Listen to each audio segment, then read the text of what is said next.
تو قدوس بزنجو صاحب نے اسی بات کو رپیٹ کیا. فرق صرف یہ ہے کہ وہ باوردی تھے, یہ سول ہیں.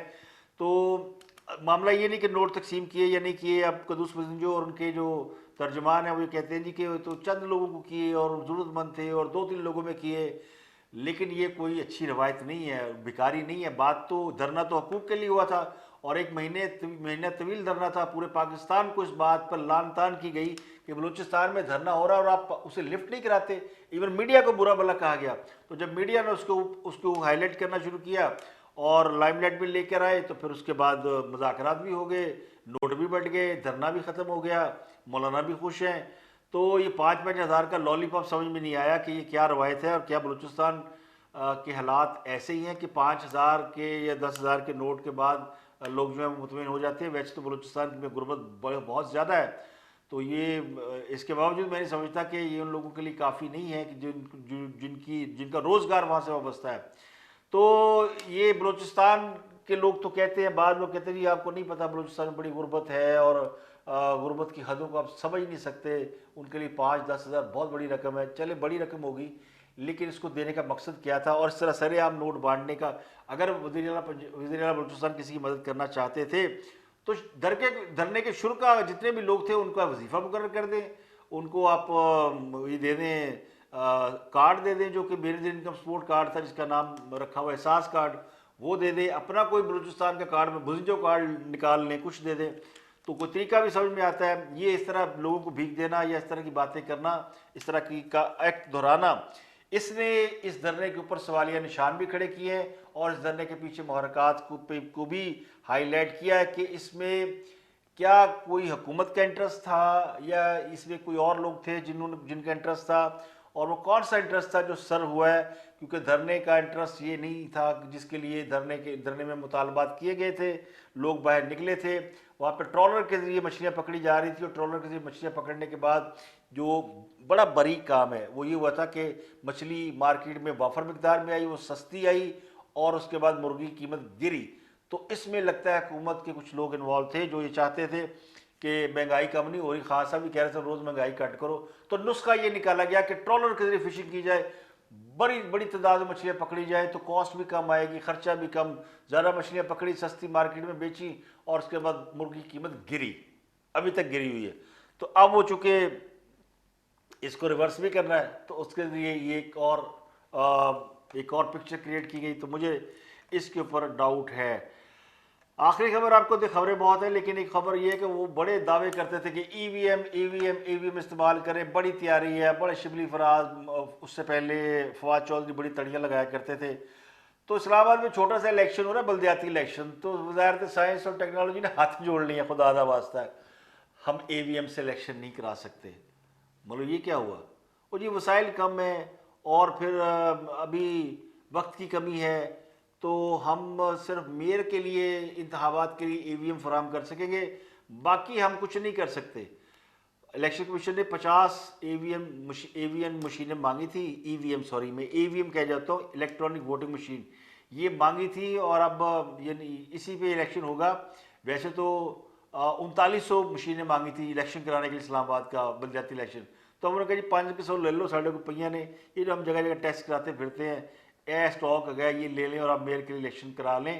تو الیکشن کمیشن نے وزارت سائنس اینڈ ٹیکنالوجی کو ای وی ایم کی خریداری کے تمام مراحل فوری طور پر طے کرنے کی ہدایت کی اور کہا جناب کرو, خط لکھا تھا, 3900 مشینیں مانگی تھی, آپ نے کیا کیا؟ تو اب ہم کیا کریں؟ اب یہ ہے جناب, انہوں نے کرانا ہے الیکشن پورے ملک کا, اور پورے ملک کا سب سے مہنگا الیکشن ہونے جا رہا ہے. غریب ملک ہے, قرضے 50,000 ارب سے زیادہ ہے. خاص صاحب کہتے ہیں جی کفایت شہری سے کام لے, خرچے کم کرے, الیکشن ہم نے ای وی ایم سے کرانا ہے. یہ پاکستان کی تاریخ کا سب سے مہنگا الیکشن ہونے جا رہا ہے, اور وہ بھی آپ کو پتہ ہے ابھی تو ہونا کہ نہیں ہونا پتہ نہیں, اس طرح ہونا ہے یا نہیں ہونا اور کب ہونا ہے, لیکن خواہشیں دیکھیے آپ. اس کے ساتھ مجھے دے اجازت, اپنا گردنوا کے لوگوں کا بہت بہت خیال رکھیے گا.